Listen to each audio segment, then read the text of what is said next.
Hi everyone, I'm Angie. Welcome to my channel and welcome to Summerween. I am so excited to get started. This is my first time ever participating in Summerween and yeah, I'm just beyond excited right now. If you don't know what Summerween is, it is a readathon that is hosted by Gabby Reads here on YouTube. It is normally 7 days, but I believe this year it is 8 days because everyone wanted an extra day. I do have to be honest with you guys. It is actually the second day of Summerween. I am starting a little bit late, but you can just kind of think of it as like I'm doing a normal Summerween instead of this new extended one. So yeah, it's currently Sunday. The readathon started yesterday. It's July 6th. And the readathon is going to run until next Sunday, July 12th. I'm planning on having 2 vlogs out for Summerween. So the first half will be the first 3 or 4 days, and the second half will be the rest of the days. Now that we have that out of the way, let's go ahead and go through the prompts and I will tell you guys all about my TBR. If you are watching a ton of Summerween vlogs, or if you're really on the up and up about Summerween, these prompts are going to be very familiar to you. Let's still go ahead and go over them just in case some people don't know what the prompts are. I will put them here on the screen. There are 5 prompts. The first prompt is to read a book in the dark or at night. The second one is to read a horror or a thriller book. The third prompt, read a book with a sky on the cover. Fourth prompt, read a book that you've owned for more than a year. And the 5th prompt is read a novella, manga, or listen to a spooky audiobook. Now I've already chosen a TBR, but one thing about me is I am terrible at sticking to a TBR, so this is not going to be concrete. Yes, I would love to get to some of these books this week, and I'm planning on getting to some of these books this week, but I am such a mood reader. We have to keep it a little bit open-ended, guys, just a little bit, okay? So for the very first prompt, which is to read a book at night or in the dark, I'm going to read Thrum by Meg Smitherman because I can get it on Kindle Unlimited, and I think the easiest way for me to read in the dark is going to be on my e-reader, especially if I want to read like the whole thing in the dark. I've also been really dying to read Meg Smitherman. I've been dying to read Thrum. I also really want to read her newest book, Entity. I'm not saying I'm going to read both. I mean, that would be cool, but I'm not promising anything. But I'm going to focus on Thrum because I think that one is like definitely a horror book. I think it's like horror, sci-fi with like a little bit of romance. It sounds really good. It's also only about 150 pages. I think it's a novella. It might be less, honestly. The second prompt, to read a horror or thriller book. Any of the books on this TBR are going to satisfy this prompt, and I'm totally fine with double dipping. Like it's okay if I only end up reading 3, but I complete all the prompts. You know, I'm not trying to necessarily read all 5 books. Yeah, anything would work for this. I did specifically choose a book, and that is The Only Good Indians by Stephen Graham Jones. It recently got added to Kindle Unlimited, so I was like, you know what, why not? I've been wanting to read Stephen Graham Jones for a long time, and it's available. I could also read this one at dark or in the night if I really wanted to. Now we're going to get to the physical books that I have on this TBR, which is probably the more exciting part of this. The next prompt is to read a book with a sky on the cover, and I actually had a lot of trouble finding a book with a sky on the cover. I don't know why. Well, like finding one that like I really wanted to read. I don't think I really had anything like that was spooky enough, you know, that was like a thriller or horror book, or just like, you get what I mean. I had trouble finding something for this. I ended up going with The God of the Woods by Liz Moore. This book was so popular last year, and I've yet to get to it. This one is long though, which kind of concerns me. I think it's around 450 pages or so. And you can see there's like kind of a sky there. I'm definitely pushing it with this one. But like I said, I was having trouble, and I already kind of had this on my TBR anyway, so I think this is like a literary thriller. I think that's what I've heard people call it, set at a camp. I'm pretty sure. Love the cover, and I really want to read it. And maybe I'll read it this week. No promises, but if I don't read this, I need to find something else with the sky on the cover. So maybe this is more likely than not. The 4th prompt is probably my favorite, and that is to read a book that you've owned for more than a year. And God knows I've owned a lot of books for a very long time. For this prompt though, I chose The Death of Mrs. Westaway by Ruth Ware. I have had this book probably since 2019. So we're going on like 5 or 6 years together. So I've definitely owned this one for more than a year. I know that this is a thriller. Again, I don't think I've ever read anything from Ruth Ware. I probably should have prefaced this whole thing by saying I'm not even a huge thriller or horror reader. I do like them. It's far from my primary genre, so this should be a fun week because of that too. I forgot who I got this recommendation from. I got it on booktube at some point. But yeah, I'm going to read this. This would also obviously work for thriller, or horror. I also managed to snag the audiobook from the library for this, so I could do a little bit of an immersive read or, do a combo read, stuff like that. And then finally, the last prompt, which is to read a novella, a manga, or a spooky audiobook. I have 19 Claws and a Blackbird by Agustina Basterica. This is the author of Tender is the Flesh, which is not a book I have read, actually. This is technically short stories, so I'm kind of maybe cheating a little bit because it's not technically novella, it's short stories, but it is short. It's only like 150 pages. Either way, Thrum is a novella, so that would satisfy this. And also, since I have the audiobook for The Death of Mrs. Westaway, I can also put that here for this prompt if I really, really had to. I do also have another audiobook in from the library that I am like very, very interested in, but it doesn't like fit with any of the prompts other than like thriller and horror and that it's an audiobook. But it is So Thirsty by Rachel Harrison. Again, never read anything by Rachel Harrison, but this book just looks like a lot of fun. It looks like vampy, and I think it would really get me in the mood for fall, even though it's July. If I somehow manage to fit in another book, or if I just like want to not consume the novella or the audiobook, I can always listen to this instead. I also just found out like not that long ago that there is a bingo board for Summerween that I have not seen. So we're about to get my very first impressions right here on camera. I need to find it. It must be somewhere on the Instagram, right? Maybe it's under here, 2025. Whoa. Okay, I found the bingo. One of them is to read a book in the dark, which we're already going to do. Watch a scary movie. I was planning on doing that anyway. Adam will have a couple of days off during this week, a couple of days in a row. And I already told him that we should watch a spooky movie or two, so it's kind of perfect, actually. Then it says, read a book with 6 words in the title. I did not prepare for that. Let's look at this. Okay. The Death of Mrs. Westaway. If Westaway was 2 words, we would have had it. But it's not. The God of the Woods. Again, 5 words. Wow. 19 Claws and a Blackbird. I actually cannot believe that worked out. I'm so happy. So now I kind of do have to read this book for sure. If I want to complete the bingo board, which obviously I do want to complete the bingo board. Read a book that takes place in the desert. Where does Thrum take place? Isn't it like in space? But maybe it's like a deserty planet. No, the whole thing takes place on a spaceship. Okay, we'll come back to that one. Like I said, this is my first time seeing this, so I'm not prepared at all. Read a thriller or horror book, got that. I almost said bake a fall inspired treat. I think that sounds like a lot of fun. We can definitely do that. Listen to a Halloween playlist. That's fine with me. Read a book outside. It's very hot and humid outside. Maybe I'll read for a second outside. I am like not an outside person at all, so we shall see on that. I mean, the point of bingo is not to necessarily get the whole thing. Anyway, the very last box on this is read a book with a night sky on the cover, which I also don't have. So my best bet, if I just want to get like one line, is going to be the top one, or possibly the middle center down one, and also diagonal. Listen to a Halloween playlist, read a thriller or horror book, and then read a book with 6 words on the cover. That's another option. There's a few different ways that we could complete the bingo board, but it's not likely that we're completing the whole thing. But yeah, that's it for this intro. I have a few things that I have to do during the day, so I'll probably see you guys next at nighttime, or maybe I can read Thrum since it'll be nighttime, but we shall see. I don't know. I'd like to start Thrum today for sure, but maybe one other one too. So we'll see what I end up deciding, and I will catch up with you guys then.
morning. It is starting to get a little light outside, but it's still dark in this room, so let's finish this book. It's really pretty good so far.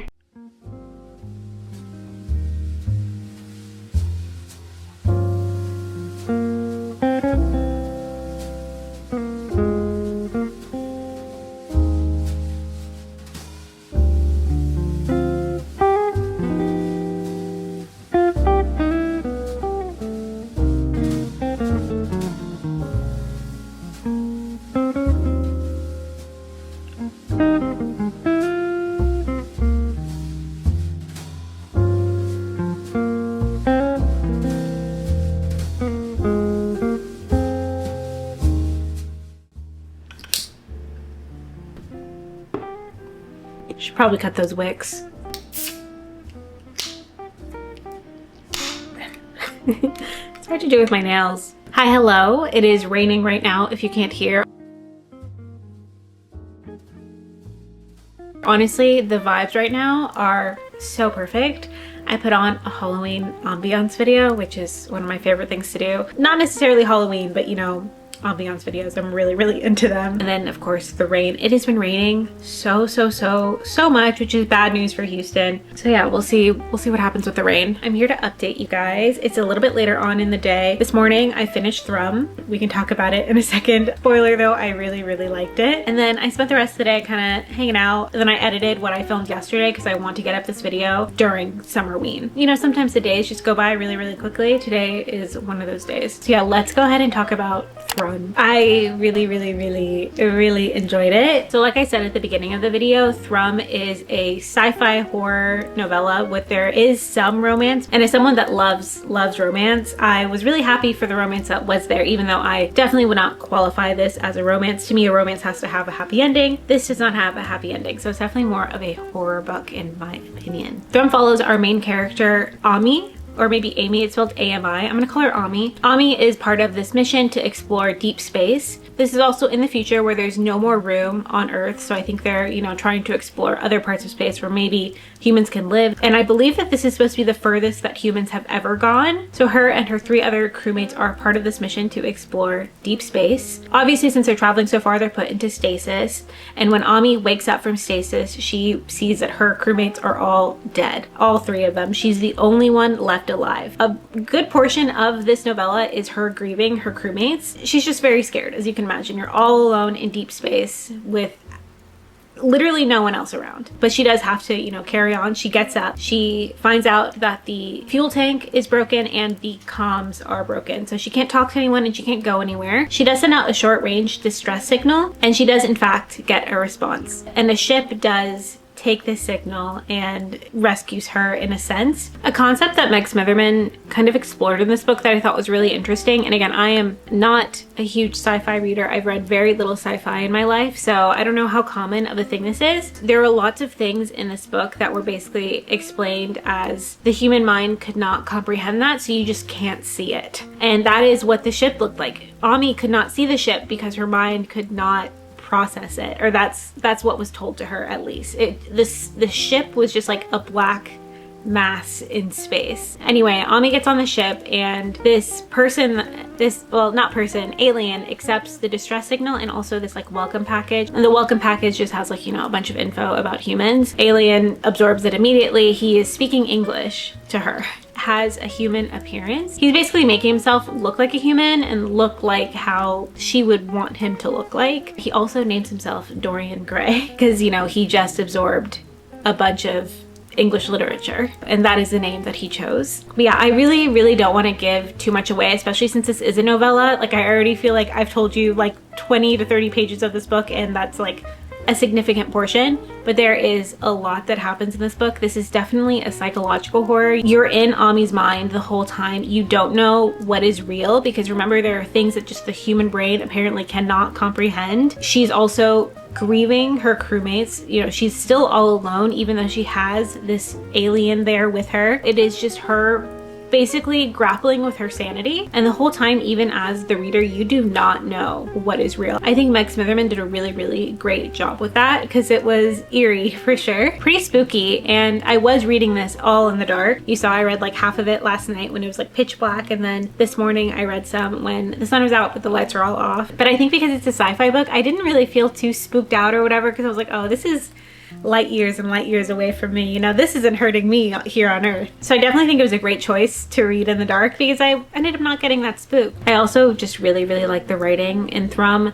I thought the writing was so beautiful. Meg Smitherman is really trying to capture the vastness of space, specifically the vastness of the part of space that Ami is in. And I just think she did a really good job, guys. I really, really like this book. Like I said kind of at the beginning of this video, my primary genre is definitely not horror. It's not thrillers. It's nothing like this. So maybe if you're more of an expert, maybe you wouldn't like this book as much, but I really, really enjoyed it. And I can't believe I finished it. I know it's a novella, but still, I'm so happy to have already finished a book in this readathon. That's enough of me rambling on and on about this book. I highly recommend you check it out, and it's really short. If you don't end up liking it, I mean, I think you will, but if you don't end up liking it, you wouldn't have lost out on much because it is only about 120 pages. And remember, it is also available on Kindle Unlimited. Of course, Thrum wasn't the only book that I started yesterday, you might have seen, but I also started The God of the Woods by Liz Moore. Barely. I've barely started it. I'm on page 16. Like, I've read very little of this book. This book takes place at a summer camp in 1975, and it starts with one of the campers going missing. At least that's what I think is happening. I've read very, very little. I am excited to get to this. This book was so popular last year. I'm hearing more and more that it is very slow, so hopefully that doesn't mess anything up for the readathon. We'll have to see how that goes. And I also got a comment on my TikTok today, I think, that there's like a bunch of different POVs. I don't know if that'll really bother me or not. I don't think it will, but who knows? I think it'll have some fun campy vibes and some fun 1970s vibes, I guess. I think I'm gonna go ahead and read some more of it right now. Adam will be home soonish, and I kind of want to read it now because I sit here a ton, especially like during the day. I'm out in the living room and I like to sit right here in this corner by my candle and read. But Adam has been playing video games, which is great. It's a great combo, you know, video games and reading. It works out really, really well, but I'm sure you've seen the flashes and stuff. So I think I'm going to read some of it right now. And then I do want to edit another video that I filmed. So I kind of need to work on that. Maybe do that later tonight. When normally I do that during the day, I'm gonna do it later in the day instead. I'm gonna go ahead and read a bit of The God of the Woods, and I will update you guys. Let's see, maybe on like part 2 starts on page 75, so I'll update you guys then. Oh, and also I need to decide what the fall treat I'm going to bake is. I'll have to think about that as well.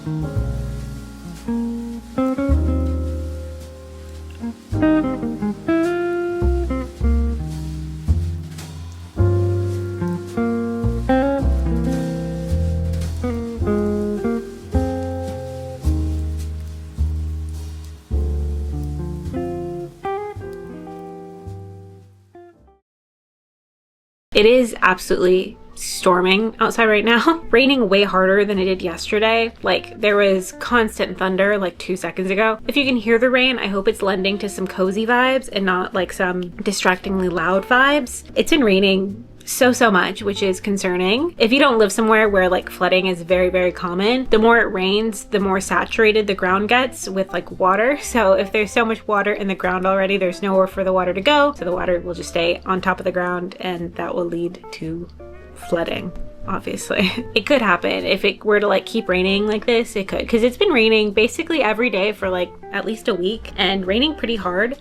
So we'll have to see how that goes. But let me not work myself up into a tizzy, because I will when it comes to flooding. Instead of that, let's focus on some updates of my reading and just like some general talk about summerween, you know, maybe see where we are on the bingo boards, see how we're doing with the prompts, because that is a lot more fun. So I'm still reading The God of the Woods. As you can imagine, it is like a pretty long book, but you can see I've been making some pretty good progress. I'm currently on part 4 now. Last time when I talked to you guys, I think I was only like 20 pages in, right? Yeah, I'm on page 194 now. So I'm making some serious progress in this book. Hopefully I can even finish it in like this vlog, you know, like the first half of Summerween. I think that would be great. I am really liking this book so far. I feel like I like everything right now. I don't know. I mean, that's not like a bad thing, I guess. I really shouldn't complain that I'm like, everything is good. I'm definitely not complaining about that. But I do actually really like this, but I don't think everyone would. I can confirm what I heard about this book, that there are like a ton of POVs and it is pretty slow. Like,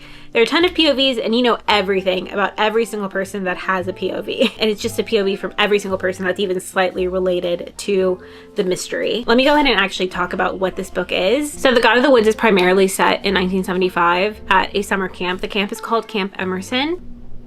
Sorry, I'm trying to fix my background. I don't have a headboard because I just haven't had one, and now we're about to move and now there's no point in getting one. Anyway, I'll have a headboard one day in my life. But anyway, sorry, back to the book. The book starts with one of the campers going missing. Her name is Barbara Van Lars. The Van Lars family is the family that owns the camp and like owns the land that the camp is on. And the whole property is off of a lake called Lake Joan. I'm looking at the little map that they have right here. So nice little drawing of where everything is. There is lots of descriptions on, you know, we're going here, we're going to the preserve, we're going to Hunt Mountain and all the cabins and stuff like that. So this is actually very handy. I have not been looking at it, honestly. I think the very first POV that we get is from Barbara's camp counselor. And you know, we hear a bunch of things about Louise, we hear about her situation, stuff like that. That's honestly, that's not gonna help me telling you the plot of this book actually. But what's interesting specifically about Barbara's disappearance is that Barbara actually has an older brother, or had an older brother named Bear. Well, his name was Peter, but everyone called him Bear. And he went missing 14 years prior. So in 1961, he went missing. So this is a family that has a history of their children disappearing. Yes, we're hearing about Barbara's disappearance. Sorry, Serena's walking around. Yes, we're hearing about Barbara's disappearance in 1975, but we do have flashbacks to 1961 as well. And that's where we hear a little bit more about Bear's disappearance. It's very much so like one part will be 1975 and then it'll go back to 1961. It even went back to the 1950s when we were learning about Barbara and Bear's mother and a little bit about their dad, but whatever, he's just like an asshole. Like I said, I am liking this book so far. I am not technically a thriller person because I feel like I'm not very easily thrilled, or I'm not very easily shocked.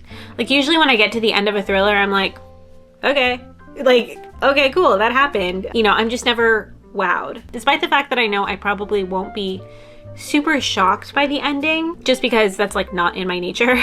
I am very interested in the story. I am having a lot of fun going through it. Like I said, this is not for everyone. If you are someone that does not like slow books, that does not want to hear about every little thought about every single person, you would not enjoy this. I think this is supposed to be a literary horror, and you know, you can correct me if I'm wrong, but I feel like if you're putting literary before something, there's like a message to be had, like a message to be understood. I think maybe what she's trying to talk about is how people from like rich families get so much more attention. The Van Lars are very important to this area. They're very rich. They like own a bank or something like that. And they have owned a bank.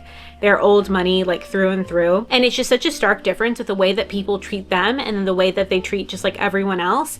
And also you can really see the way that the Van Lars treat just kind of like normal people, how they'll like change the narrative of things. Like when we're kind of learning about the Van Lars, there's a story about how the very first one found this area, he liked it, and he had his whole house, or had a whole house brought over from Switzerland. And when the story is told, it's first told by like a driver or something like that, like just a regular guy. And he's like, yeah, all the people from like the town, like they all put it together and stuff like that. But then when the Van Lars are telling the story, it's like, yeah, our grandfather did all of it himself. I think that's what Liz Moore is kind of talking about, is like rich people essentially, but I don't know what she's gonna do with it from there. Like, yeah, I understand what you're trying to say, but now what? Like, I get it. I understand what's going on. I'm not even saying that like there has to be a lesson. I just want to know like what sort of commentary are you going to make? Because I feel like it's not really commentary if you're just showing it. There's a couple other things that are definitely being touched upon in this book as well. I think that's more kind of just like the overarching concept and message or whatever is happening. Maybe I'm looking too much into it. I don't know. Maybe I should just enjoy the story and be thrilled and like, you know, wonder about the mystery. And I am wondering about the mystery, honestly. I do really want to know what the hell is going on, so hopefully I can figure it out. Okay, enough of this. You may have seen that I technically started The Only Good Indians last night. I literally read like a page and fell asleep, so I don't even have much to say there. But it is pulled up on my e-reader, so we're one step closer to reading it. And then something else exciting that we did yesterday is we watched The Nightmare on Elm Street, which is my first time ever watching that movie. And because we watched that, that means that we can cross that off on the bingo board. Let me pull up the bingo board actually. So there's a couple things that I can cross off. One, I can cross off read a book in the dark, because I did that with Thrum. I can cross off watch a scary movie, because we watched A Nightmare on Elm Street yesterday. I still haven't read 19 Claws and a Blackbird, so I cannot cross off read a book with 6 words in the title. I have not read a book that takes place in the desert. I don't think I will be, honestly, because I don't have anything that takes place in the desert. Read a thriller or horror book. I've done that. I already finished Thrum. Bake a fall inspired treat. That has not happened yet, but it will happen at some point this week. Listen to a Halloween playlist. I have not done that. I put on some Halloween ambiance yesterday, but there was no music. It was just like spooky sounds. Read a book outside. It's definitely not going to happen right now. And read a book with a night sky on the cover. I'm also not doing that because the book I chose with the sky on the cover is a day sky. Yeah, I should have looked at the bingo before, right? And then the prompts, which are really honestly the bigger focus this week, at least for me.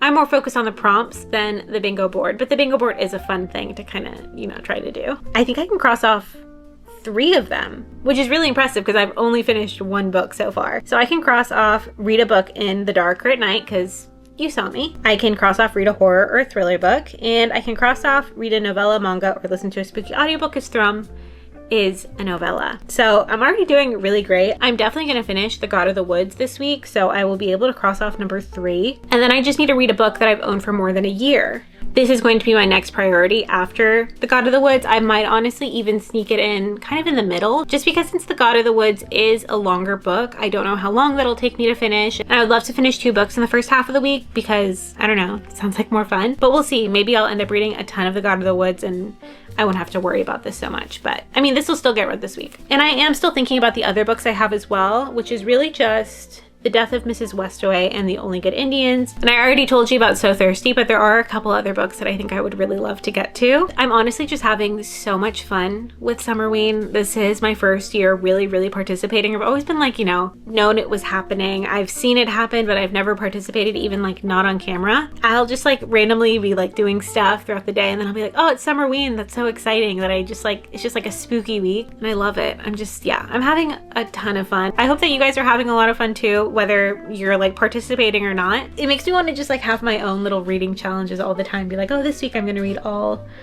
sci-fi or whatever. I don't know. It's just fun, I think, to have themed weeks. I'm gonna keep reading The God of the Woods, actually. I don't know how much I'll end up reading today. I've been listening to parts of it on audiobooks. I had a few hours left on Spotify, but I don't have enough credits left for the whole audiobook, so I'm gonna have to do a little bit of half and half. So I'll probably do some non-audiobook reading now. I want to update you guys at least one more time today with something. If it stops raining, maybe we'll still go out, but it doesn't really look like I'm ready to go out. I put on pajama pants. I think I've accepted my fate. I mean, I really wanted to go somewhere. Maybe tomorrow.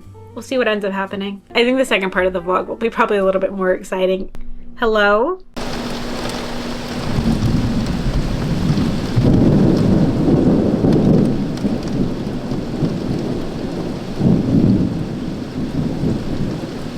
Okay, I'm almost done with The God of the Woods. I think I literally have like 50 pages left, but I really wanted to update you guys before I finish the book. I have some really good momentum going right now, so I knew that if I didn't update you guys, I wouldn't until I was done because I'm speeding through it at this point. I'm very invested. And I did technically kind of update you guys last night in a second clip that you are not seeing because it's just not a very good clip. I had an upset tummy. That was like what I was talking about, how I was eating bread because my stomach was upset. Feeling a lot better today, by the way. It wasn't actually that bad yesterday, but that is kind of what I'm talking about in that last clip. I do also kind of touch on how I'm feeling about this book, and I do try to expand on what I said in the last clip about how I just don't know what Liz Moore is going to do here, but it wasn't super cohesive. So I thought I'd try again today. Hopefully I will be a little bit more successful. This morning I woke up and had a whole spiel with Adam. So I'm thinking hopefully it can come across okay. Of course, it's so different once I turn on the camera. So yesterday I was saying how I just don't know what Liz Moore is trying to do. Yes, the commentary on how like rich people get away with everything is like very abundantly clear.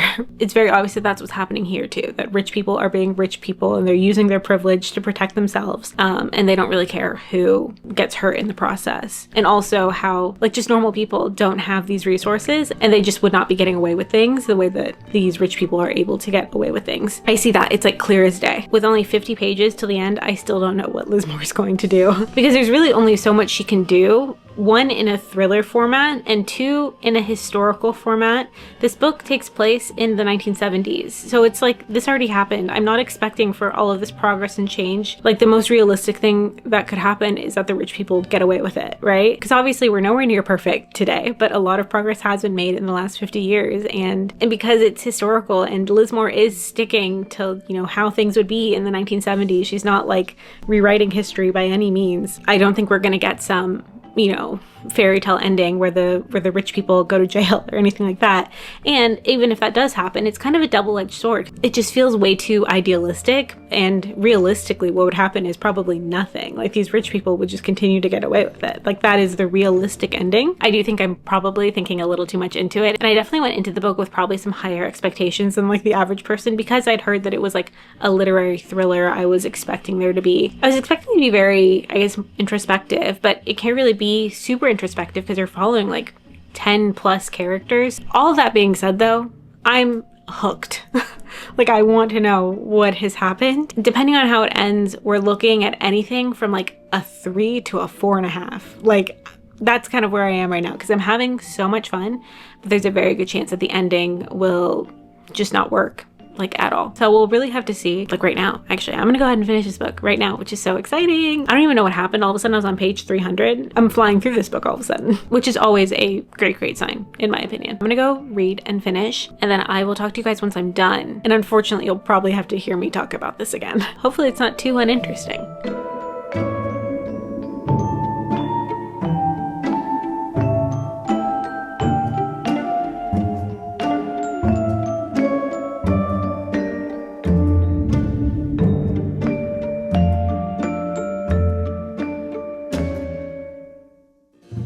Finish the book, which I can't believe because it is so long.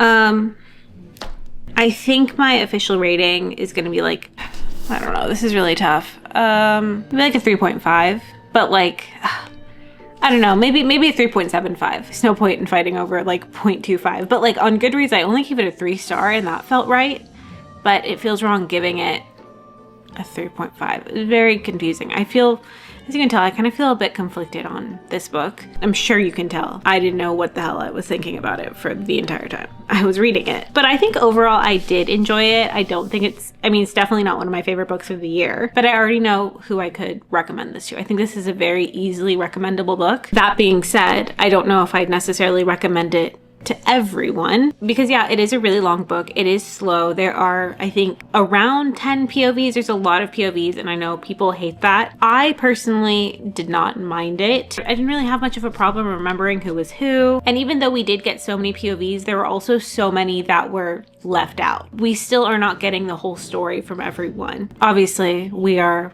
never spoiled on what actually happened in either of these mysteries. It is a mystery till the very end. Obviously, I was talking a lot about how it could turn out. I'm not going to tell you how it did because I'm not about to spoil you. I'm not about to spoil you. The only thing that I'll say about the ending is that there was like a part of it that was honestly super sad. And I feel like it was kind of glazed over. Not glazed over, like it was a big deal, but it was like super sad. I think how sad it was glazed over, not the actual discovery of it all. The reveal happens very quickly at the end of the book, which is so funny because the book is so long, but I guess why is anyone there past the reveal, right? So that's fair. This book was like very white. Everyone in this book, I'm pretty sure, was white. If they were not white, it was not mentioned. And there's even some mentions of like ancestral land. And it's like, can you really talk about that if like you're not mentioning like the indigenous people? Not really. I mean, Native Americans are mentioned like once, like, you know, in passing. But I don't know, when you start saying like, oh, this land was my ancestral land, I'm like, okay, well, was it really? Like, it's your ancestral land because you had it for a few years before these other people? I'll probably need like a couple hours to give you like my real final thoughts on this. At the end of this vlog, which will be today, later on today, I will give you guys a clear answer as to how I'm feeling about this book and also the other ones that I end up reading in this vlog. Now that I've finished The God of the Woods, one, now I can move on to another book, but also we can cross off another prompt. So now I have read a book with the sky on the cover. So I only have one left to go, right? I just have read a book that you've owned for over a year. So we're about to get to this next, 19 Claws and a Blackbird by Agustina Basterica. It's also a novella, but technically I've already fulfilled that prompt. But we'll see how the week turns out. You know, we can reallocate these however we want by the end of the week. If I can finish this book today, that would be unreal.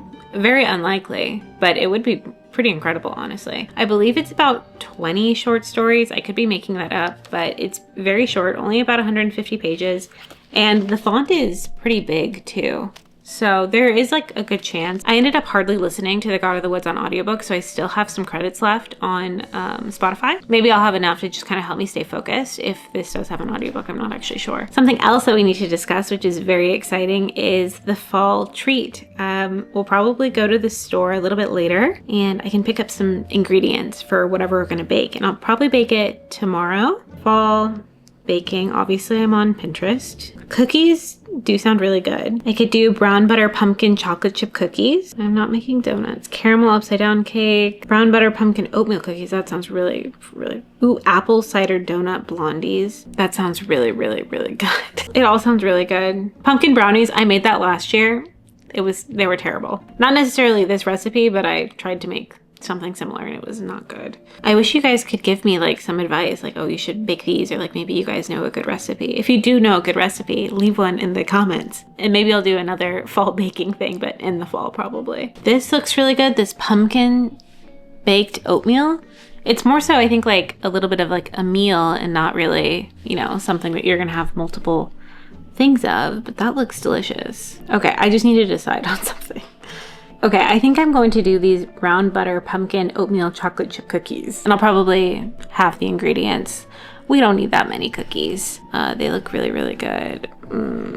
Like super good. Let me save these.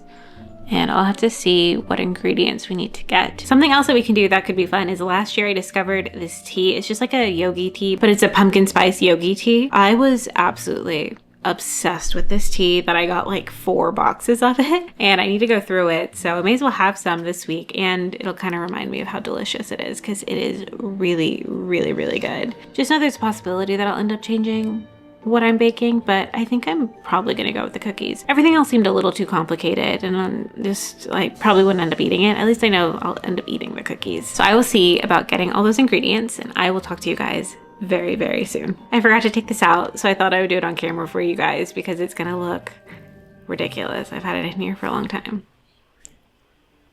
It could be worse, honestly, but it does look pretty funny. Is it like... Yeah, I'll need to do something about that.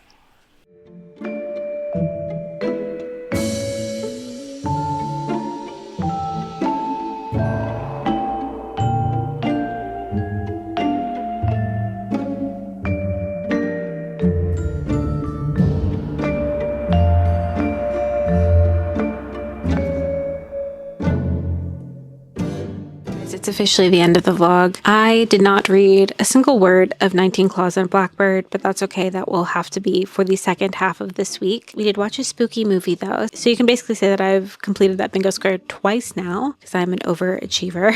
No, I'm joking, but we did watch Oculus and it was honestly pretty spooky. Definitely way spookier than The Nightmare on Elm Street. Afterwards, I was like, turn on the lights. It's also kind of why I didn't read 19 Claws and a Blackbird because I was a little spooked. And then by the time I wasn't spooked, we were playing Power Wash Simulator. Well, Adam was mostly playing and I was watching, but to me, that's basically playing a game. Let me go ahead and do a quick little wrap up of the books that I did read in this vlog. I finished 2 books, which is honestly incredible. I love that for me. The first book I finished was Thrum, which was a psychological horror sci-fi novella. Loved it. I think it might be one of my favorite books of the year so far. It is one of my favorite books of the year, but I do think it could get dethroned at some points. Say I have a top 10, it might be like number 10 right now. I loved it. I recommend you check it out. It's on Kindle Unlimited. The second book I finished was The God of the Woods, of course, which I just finished today, and I've been talking about kind of nonstop. I'm not very good at forming my thoughts on that one. Maybe it doesn't come off that way.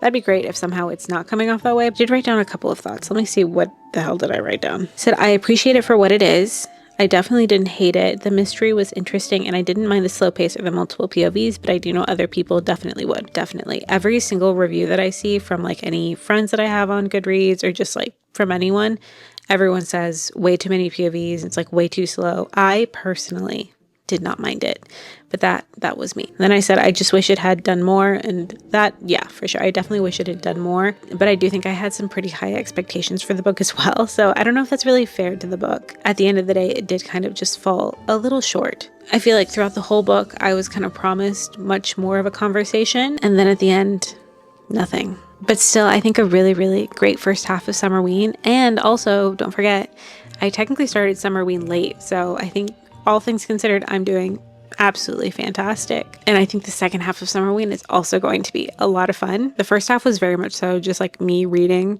at home. It kept raining so much and I just like was not leaving my house. And every time I did leave my house, I didn't share it because nothing was really going on. Second half is going to be way more exciting. I'm going to an Astros game, baseball game this weekend. I still need to bake cookies and maybe I can finally make it to a coffee shop at some point this week. So I think the second vlog is going to be a lot of fun. Unfortunately, this first vlog is now coming to an end. Thank you guys so much for watching. I really, really appreciate it. I hope Summerween is going really, really great for you guys, whether or not you're participating. If you're not participating, I just hope you're having a really great week. Or if you're watching this in the future, I hope that you are also just having a really good week. I can't wait to see what the second half of Summerween brings me. I can't wait to see what books I'm going to read. And I'll see you very, very soon in that vlog.